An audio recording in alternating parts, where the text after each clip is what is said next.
요한복음 3장 1절에서 15절까지 말씀, 저와 여러분들 한 절씩 번갈아서 읽겠습니다.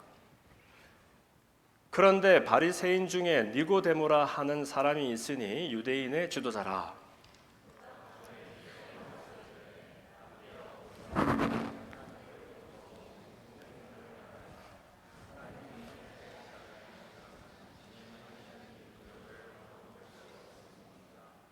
예수께서 대답하여 이르시되 진실로 진실로 내게 이르노니 사람이 거듭나지 아니하면 하나님의 나라를 볼 수 없느니라.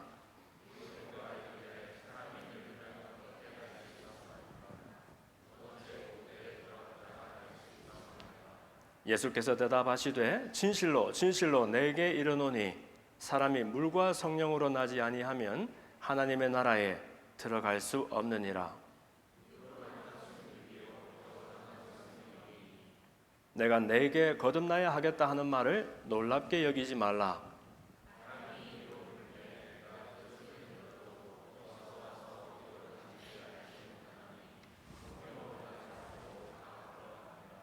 니고데모가 대답하여 이르되 어찌 그러한 일이 있을 수 있나이까?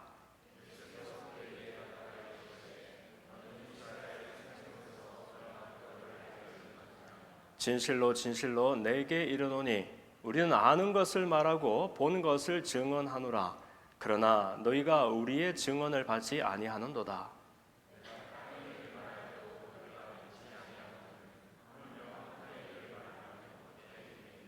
하늘에서 내려온 자 곧 인자 외에는 하늘에 올라간 자가 없느니라.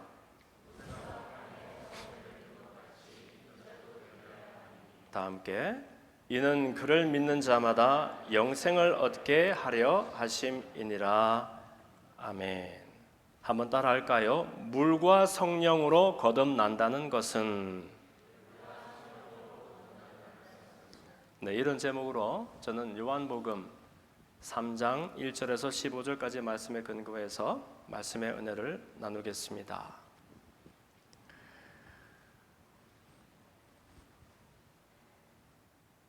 예수님을 믿는다는 것은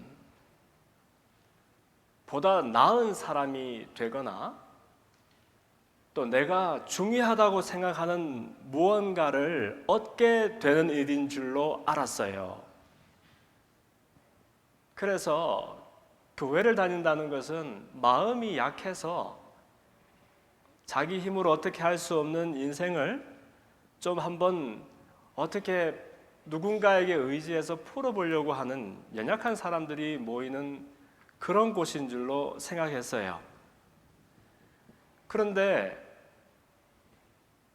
약속이나 한 듯이 시간이 지나다 보면 너나 없이 사람들은 내가 정의하던 인생과 다른 인생들을 만나곤 한답니다. 그래서 아니 이게 없어서 불행한 줄 알았고 저게 또 있으면 더 행복해질 줄로 알고 그렇게 열심히 고단하게 달려왔는데 알고 보니까 내가 정의하는 그 인생에 그 데피니션에 어떤 문제가 있더라 하는 것을 만나죠. 모양은 다른데 사람들마다 고난을 만나고 역경을 만나고 또 인생의 중요한 질문을 만날 때마다 누가 시키지도 않았는데 모두가 나는 어디서 왔을까? 왜 살까? 또 어디로 가는 걸까? 궁금해하면서 그렇게 살아간다는 겁니다. 저는 어릴 때 철없을 때는 예수님이 우리의 소원을 들어주시는 좋은 분인 줄로 알았어요. 그래서 자동 판매기에 동전을 넣고 단추를 누르면 내가 원하는 음료수도 나오고 그 뭡니까 초콜릿도 나오고 하는 그런 것처럼 기도를 열심히 하면 그분이 우리의 응답을 들어주시는 그런 일인 줄로 알았는데 웬걸 알고 보니까 그분은 우리가 알지 못하는 인생이 무엇인가 하는 중요한 해답을 가지고 계신 분이었고 우리는 몰라서 스스로 구하지 못하지만 그분은 우리를 사실 우리는 살아있으니까 숨을 쉬니까 사는 걸로 생각했는데 알고 보니까 숨은 쉬나 죽은 것과 다른 바 없는 우리들을 살리시기 위해서 그리고 죽은 데서 겨우 살아가는 사람이 아니라 그 한번 얻었던 그 생명이 풍성하고 온전하게 되는 일들을 위해서 아예 작심을 하고 이 땅에 오셨던 분이라는 것을 알게 되었어요. 참 놀라운 일이죠. 우리도 해답을 모르는 우리의 이야기를 우리보다 더 우리를 잘 아시는 분께서 길이요 진리요 생명이 되어주셔서 우리를 살리겠다고 이 땅에 오셨다는 겁니다. 오늘 본문은 이것과 연결되는 이야기입니다. 바로 물과 성령으로 거듭나다는 것이 어떤 것인가 하는 그런 질문에 대한 해답이겠지요. 예수님이 가는 곳마다 여러분 성경에서 보신 것처럼 놀라운 기적들을 많이 베푸셨어요. 첫 기적이 갈릴리 가나라는 곳에서 혼인잔치가 베풀어졌는데 제일 중요한 것이 포도주였는데 사람 발 씻는 물로 가지고서 그 포도주가 다 떨어지고 잔치가 그냥 흥이 쉽게 되었을 때에 예수님이 그 발 씻는 물을 가지고 만난 포도주로 바꾸는 그런 기적을 베푸셨지요. 그때로부터 가는 곳마다 병자를 치료하고 맹인의 눈을 띄우고 또 심지어 죽은 자를 살리시는 놀라운 기적들을 행하셨다는 거예요. 성경에 보면은 놀라운 일들을 기적이다 혹은 표적이다 이런 표현으로 말하고 있습니다.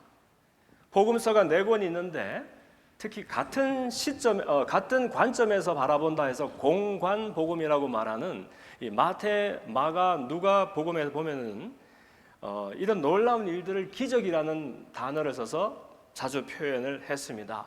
wonders가 되는 거죠. 아주 어떻게 이런 일이 있을 수 있을까? 그런 기적이라고 기록을 많이 했어요. 그런데 요한복음에는 기적이라는 단어보다 표적이라는 단어가 곳곳에 더 많이 쓰인 것을 볼 수 있어요. 이것은 단순한 원더이 아니라 중요한 사인이다 하는 거예요.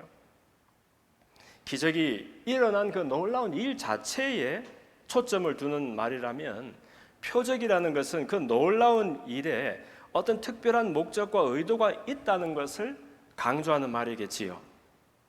예수님이 나는 이렇게 신비한 능력이 있어 하면서 그 능력을 자랑하려고 기적을 베푸신 것이 아니라 바로 사람들에게 전하고 싶은 중요한 메시지가 있어서 이 놀라운 일들 뒤에 그런 전하고 싶은 마음이 있어서 그것으로 표적을 행하신 것입니다.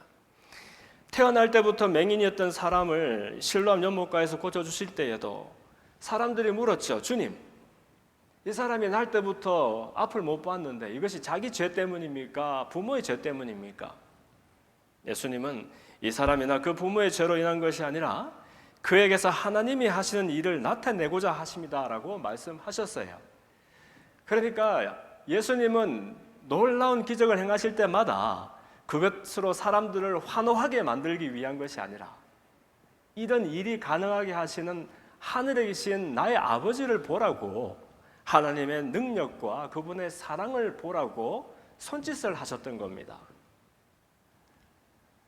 예수님은 이처럼 하늘 아버지를 보게 하기 위해서 표적을 행하시는데 사람들은 그분이 가는 곳마다 오직 그분의 기적에만 관심이 있었어요. 그래서 유월절 예루살렘에 있던 많은 사람들이 예수님의 기적을 보고서 흥분을 해서 그분의 이름을 믿었다라고 요한복음 2장 23절에 기록이 되어 있습니다. 그런데 예수님은 이걸 바라는 게 아니었나 봐요.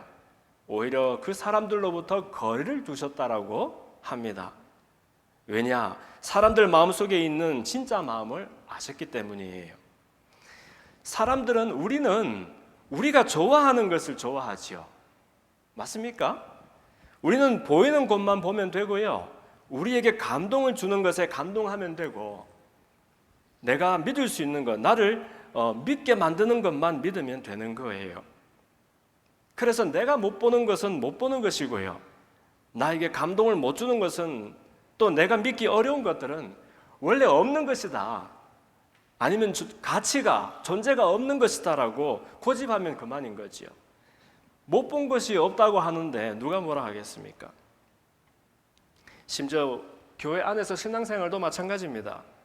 저마다 제일 중요하다고 생각하는 그런 가치들이 있어요. 교회는 이런 곳이야. 찬양은 이렇게 불러야 돼. 설교는 이런 것이야. 또 성도들은 교제를 이렇게 해야 돼 하는 나름대로의 중요하게 생각하는 것들이 있다는 거예요. 또 추구하는 것들이 있는데 문제는 때로는 이것이 서로 다를 때가 많이 있습니다. 그래서 내가 추구하는 것에 맞으면 그것은 좋은 것이 되는 거예요. 또 그렇지 않으면 아닌 것이 되는 거죠. 그래서 가끔 저는 설교를 하면 이렇게 또 인사를 받을 때 있어요. 목사님, 오늘 설교에 은혜를 많이 받았어요. 참 기분은 좋은 이야기인데 종종 저는 또 이런 질문도 한번 해보고 싶어요. 그런데 그 설교에 은혜 받았다는 얘기가 어떤 얘기지요? 한번 물어보고 싶을 때가 있어요. 왜냐하면 우리는 어떤 설교에 은혜를 받습니까? 내가 은혜 받는 설교에 은혜를 받아요. 무슨 말인지 아시겠지요? 내가 관심을 가지고 있던 소재가 등장하거나 내가 중요하게 생각하던 그 주제가 다루어지면 그 설교가 내가 고대하고 내 목마름을 채워주는 딱 좋은 설교가 되는 거예요. 그런 설교라고 나쁜 설교는 아니겠지요. 그러나 그런 설교를 듣고서 또 은혜를 받고 그러면 그 설교는 좋은 설교가 되는 거예요. 교회도 마찬가지입니다. 사람들마다 왜 다 스타일이 있지 않습니까? 옷 입는 것도 내가 좋아하는 스타일이 있고요. 그러면 내 스타일에 맞으면 좋은 교회가 되는 거예요. 내가 좋아하는 교회를 좋아하고 또 가고 하는 것이 나쁜 일이겠습니까? 당연히 좋은 일이겠지요. 그러나 그렇다고 해서 교회는 모름지기 이렇게 해야 좋은 교회야 라고 나도 모르게 고집하기 시작하면 나는 어느샌가 자기 중심적인 사람이 되어가고 있는지도 모르는 것이지요. 저도 교회 생활을 오래 했거든요. 교회에 얼마나 익숙하겠습니까?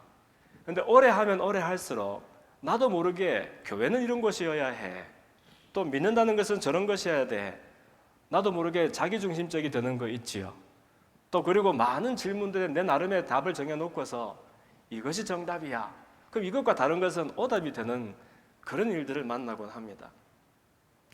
그런데 신앙이라는 것이 있다면 신앙은 내가 중심이 되어 있던 삶에서 그러나 somebody else, 다른 사람이라고 말하기보다는 우리의 주인 되신 하나님을 말하겠죠. 하나님의 중심으로 나의 생각이 새롭게 정렬되는 것을 말한다고 합니다.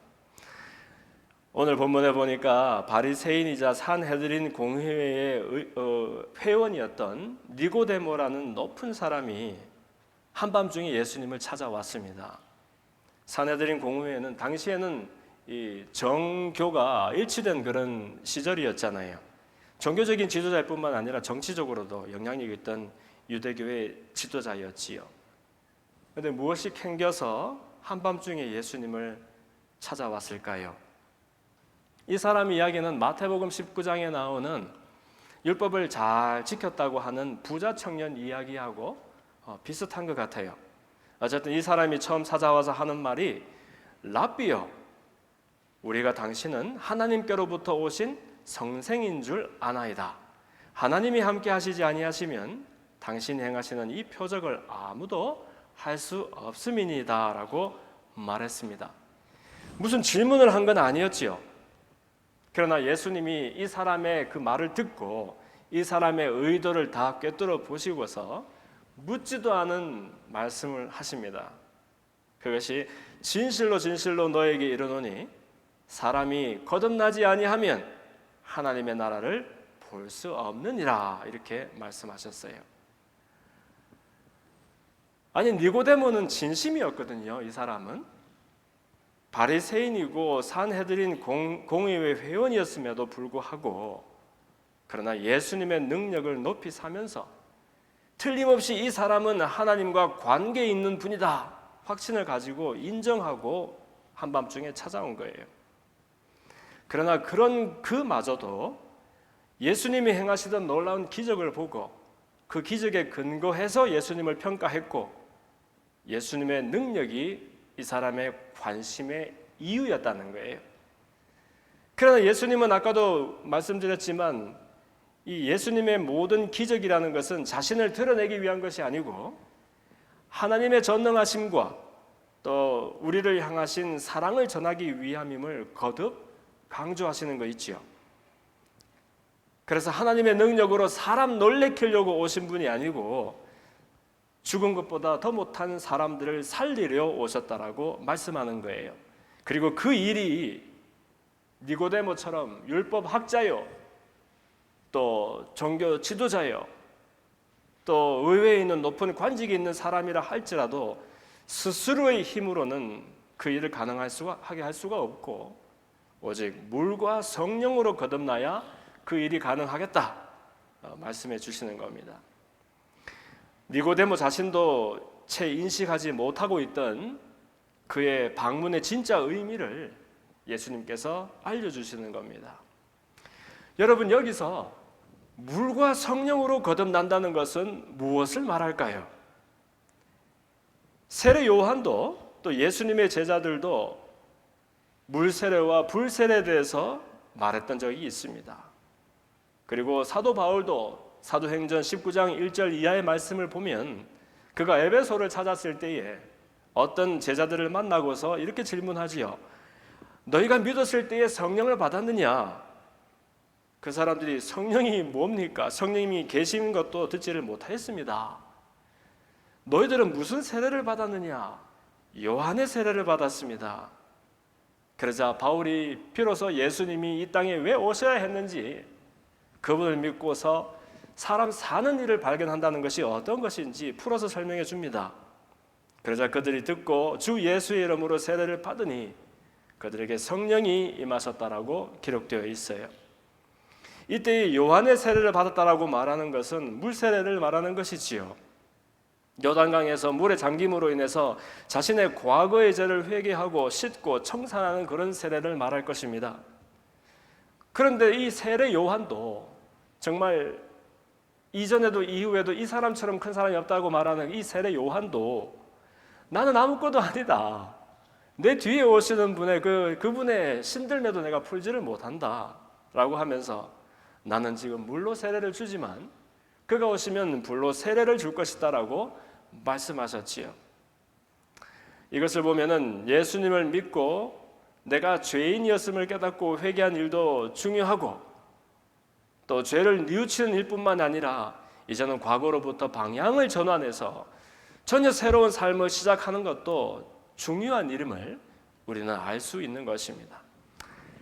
하기는 회개라는 말이 있지요. 회개, 영어로 repentance라는 이 말의 의미 자체가 어느 날인가 내가 돌이켜보니까 내가 너무너무 극악무도한 죄인인 거예요.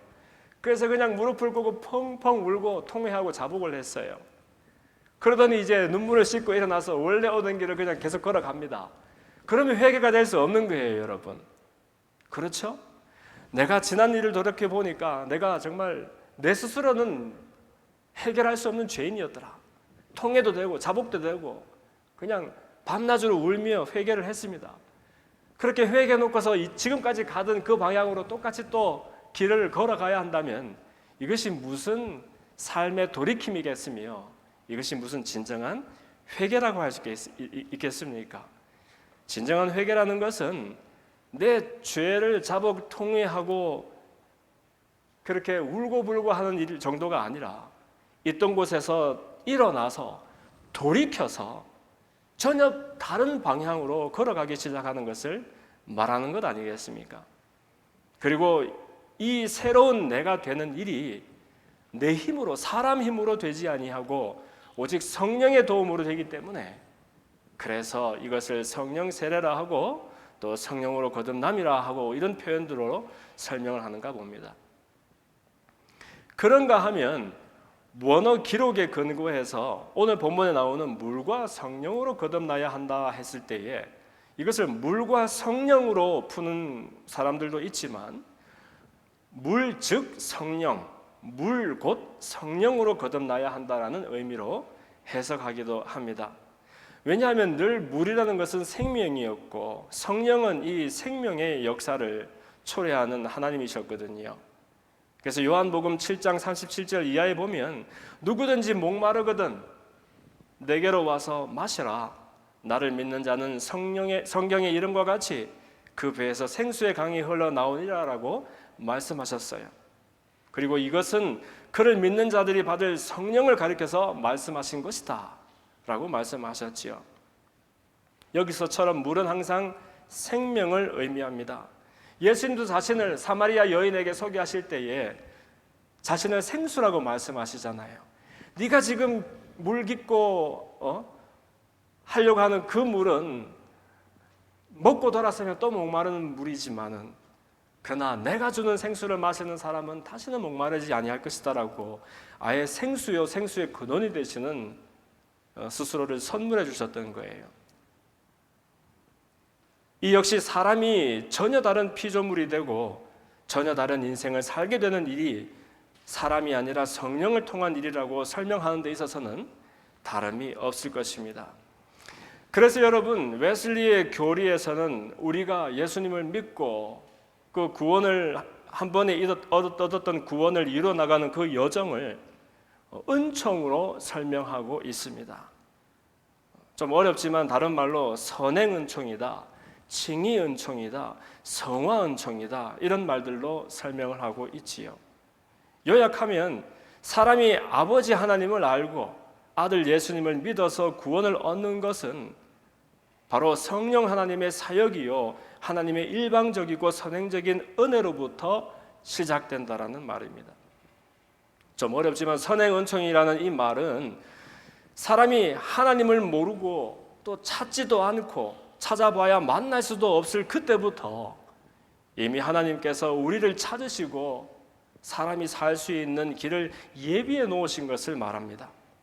우리가 우리 마음대로 하나님을 만나고 우리가 잘나서 이렇게 믿음을 가진 것 같지만 사실은 그 누군가를 통해서 또 내게 있었던 과거의 일들을 통해서 하나님의 놀라운 솜씨들을 경험하면서 이렇게 믿게 된 것입니다.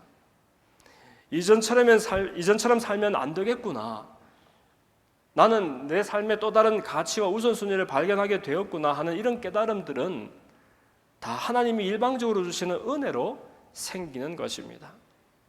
그리고 이 선행적인 은총은 모든 사람들에게 우주적으로 주어지는 그런 은총입니다. 마치 하나님의 집 현관 앞에 우리가 도달하게 되는 그런 일이다라고 웨슬레는 설명하고 있어요. 그런데 여러분, 집 앞을 이렇게 지나가는 일은 모든 행인들이 다 할 수 있는 일이잖아요. 누구든지 그 집 앞을 지나갈 수는 있습니다.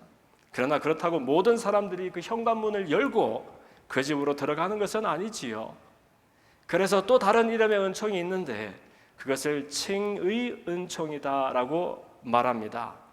여기서 칭의라는 것은 의롭다고 일컬어 준다는 거예요. 완전히 의롭게 되는 것하고는 좀 다른 설명이네요. 왜냐하면 저와 여러분은 예수님 앞에 설 때까지는 완전한 의로운 사람들은 아니잖아요. 그러나 예수님의 그 희생과 사랑의 공로로 우리가 마치 의로운 사람인 것처럼 여겨주시고 칭해주신다고 해서 칭의 은총이라는 말을 쓰는 겁니다. 예수 그리스도라는 거울을 통해서 비로소 나의 죄인됨을 깨닫고 의롭다고 여겨주시는 하나님의 칭의의 은혜에 눈뜨게 되는 것을 말하지요. 이때 비로소 우리는 진정한 회개를 할 수 있고 또 하나님과 잃어버렸던 관계를 회복하고 인생의 방향이 전환되는 것을 경험하게 됩니다. 마치 하나님의 집 현관문을 열고 드디어 그 집 안으로 들어서는 일과 같다고 묘사합니다.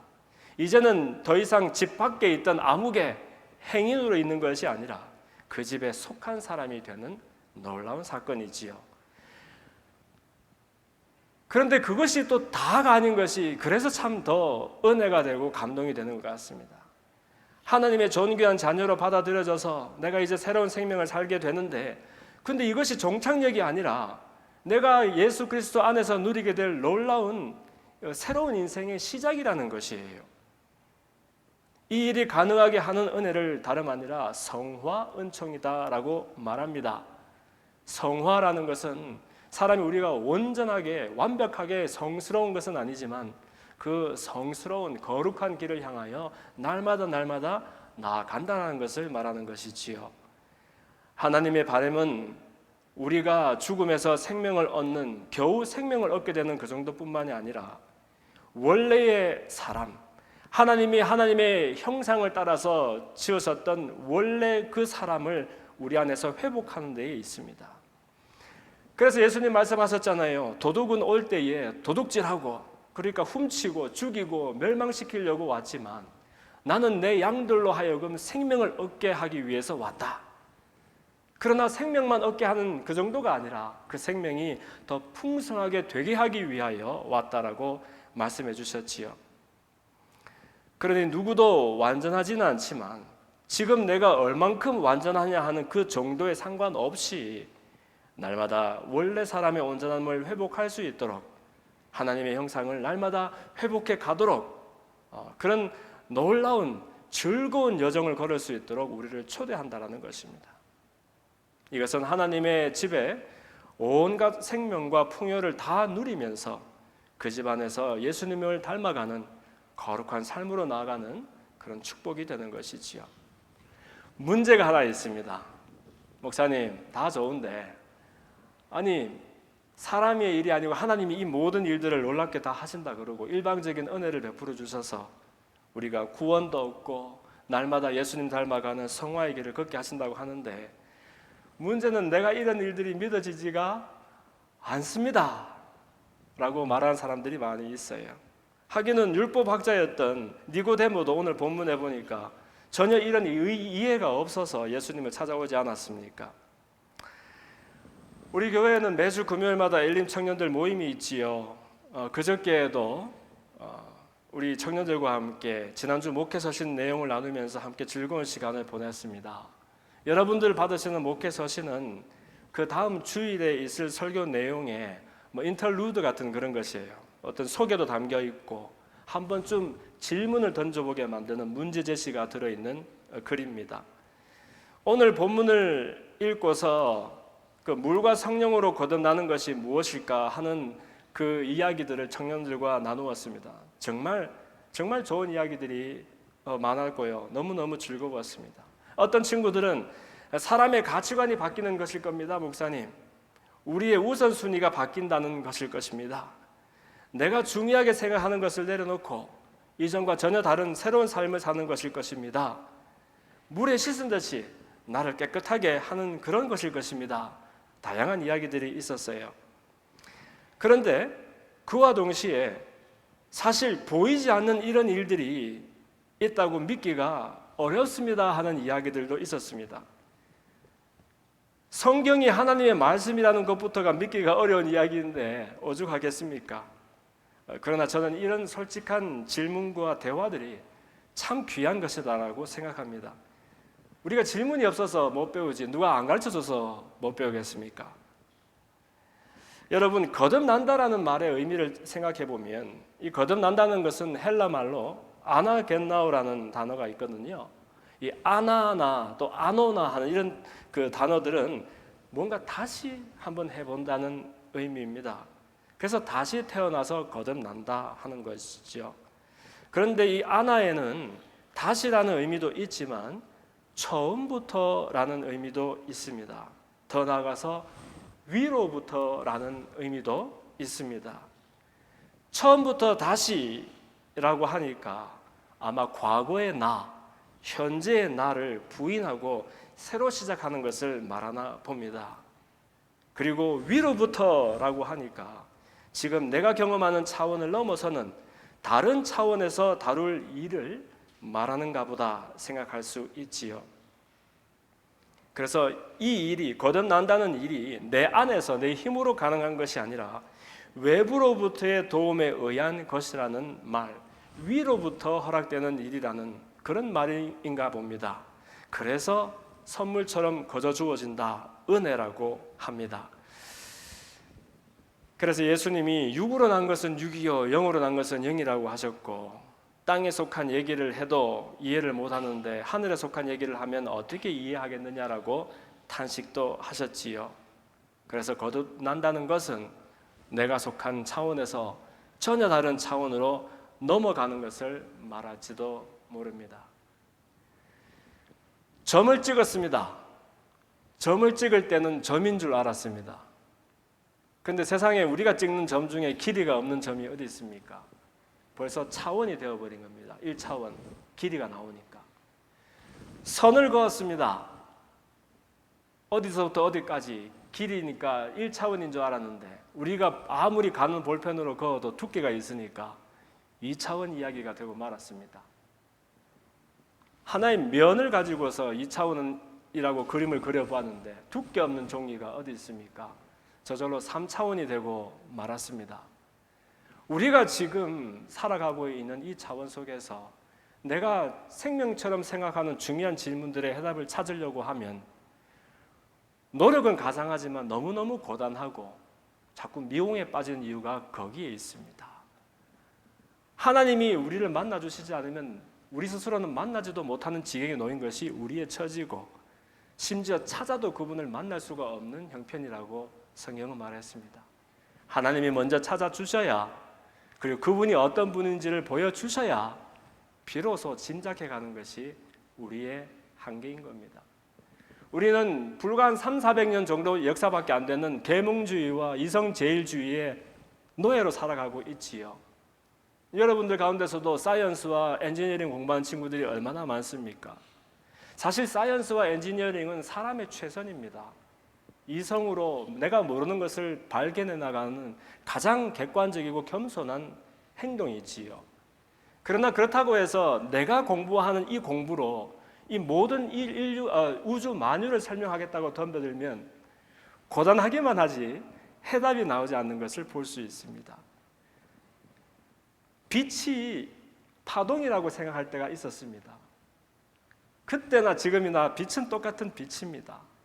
그런데 파동은 연속되어 있어야 되는데 어느 날인가 보니까 빛이 연속되지 아니한 성질들이 발견되는 거예요.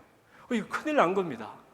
그래서 자꾸 들여다보니까 세상에 그 속에는 마치 모래사장을 멀리서 쳐다보면 백사장이 연속된 것처럼 보이는데 돋보기를 떼고서 모래사장을 들여다보니까 그 모래 알갱이 하나하나가 불연석이 되어 있는 것처럼 빛이, 저는 전문가는 아닙니다만은 입자들로 구성되어 있다는 것을 발견하게 됩니다. 과거의 빛과 지금의 빛이 다릅니까? 그게 아니라 과거에는 우리가 그 빛의 성질을 알지 못했기 때문입니다. 그런데 지금은 파동으로도 입자로도 설명 안 되는 것들이 또 이야기들이 나옵니다. 그래서 여러분들 요즘에 보면은 퀀텀 피직스다, 퀀텀 메카닉스다 해서 막 공부하고 있지 않습니까? 차원이 넘어가는 겁니다. 과거의 차원을 고집하면 어떻게 이런 새로운 차원의 지경을 열 수 있었겠습니까? 보이는 것과 만져지는 것에만 집착하고서 어떻게 보여지지 아니하는 세계를 개척하며 발견할 수 있었겠습니까? 이래서 거듭나는 것이 우리에게 어려운 이유는 뭐냐 하면 예수 안에서 전혀 다른 새로운 인생을 발견하고 전혀 다른 방향으로 달려나가는 것이 왜 어려우느냐 하면 우리가 가지고 있는 것들이 너무너무 많아서 그런 겁니다. 러닝이 왜 어렵습니까? 몰라서 어렵습니까? 너무 아는 것이 많아서 새로운 러닝이 안 되는 겁니다. 마치 언러닝을 먼저 해야 새로운 것을 겨우 배울 수 있을까 하는 그런 시절입니다. 또는 우리가 잃어버릴 것들이, 가진 것이 많아서 자동적으로 잃어버릴 것들이 너무 많아서, 그리고 목숨 걸고 지켜야 될 것들이 너무 많으니까 하나님께 드릴 조각 마음이 남아있지를 않은 것입니다.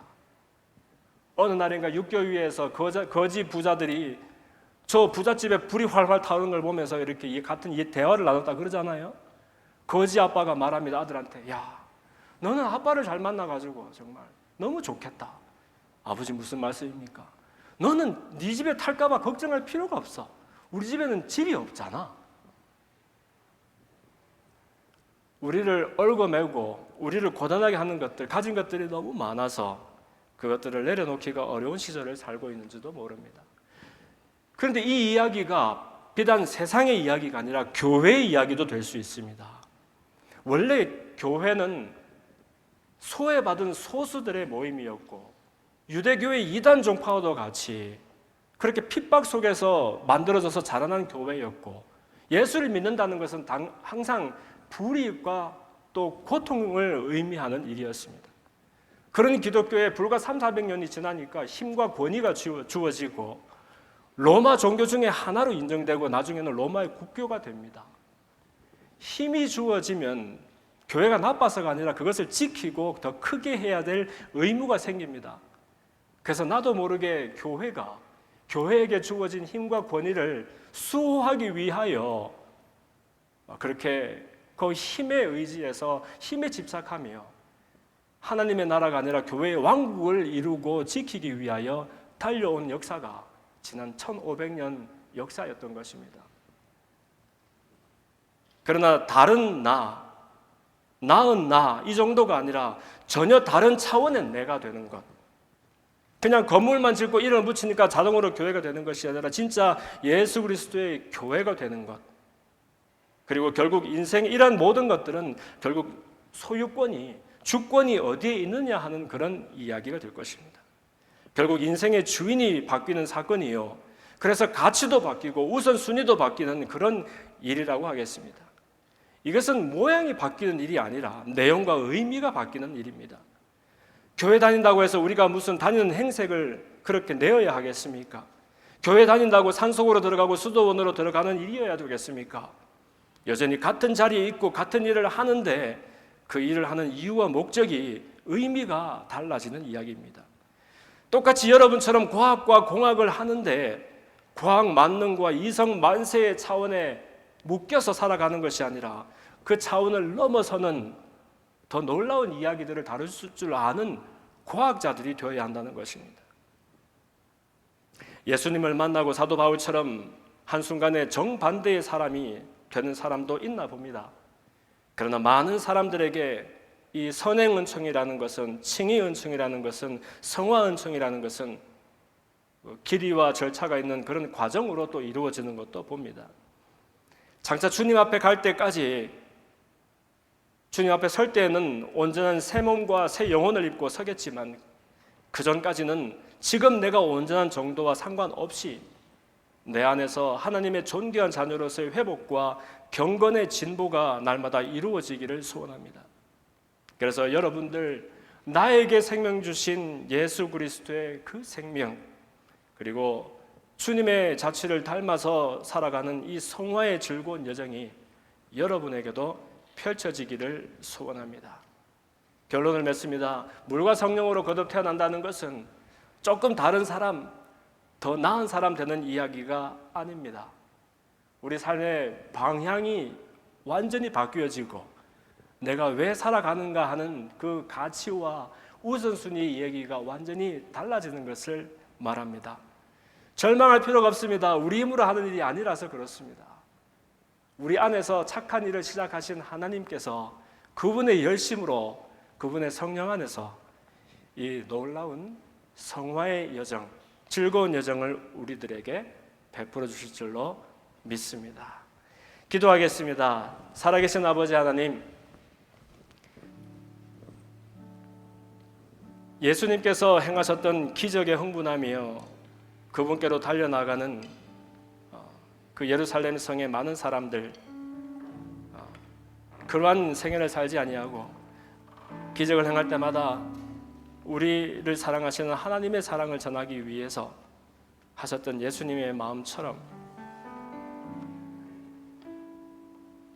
우리에게 생명 주시되 그 생명이 더 풍성하게 되게 하기 위하여 이 땅에 오셨던 그 예수님의 의도를 알아서 이제는 내가 살아도 내가 주인 되는 삶이 아니라 그리스도께서 주인 되시는 그러한 삶, 똑같은 일을 하고 똑같은 사건을 만나도 이유와 목적이 달라지는 그러한 삶을 살아갈 수 있도록 날마다 성화의 여정을 걸어가며 내 주 예수님을 닮아가는 그러한 삶이 우리 가운데 펼쳐지도록 하나님 우리를 이끌고 인도하여 주시옵소서. 예수님 이름으로 기도합니다. 아멘. 자리에서 일어나시겠습니다. 오직 예수뿐이네 찬양하겠습니다.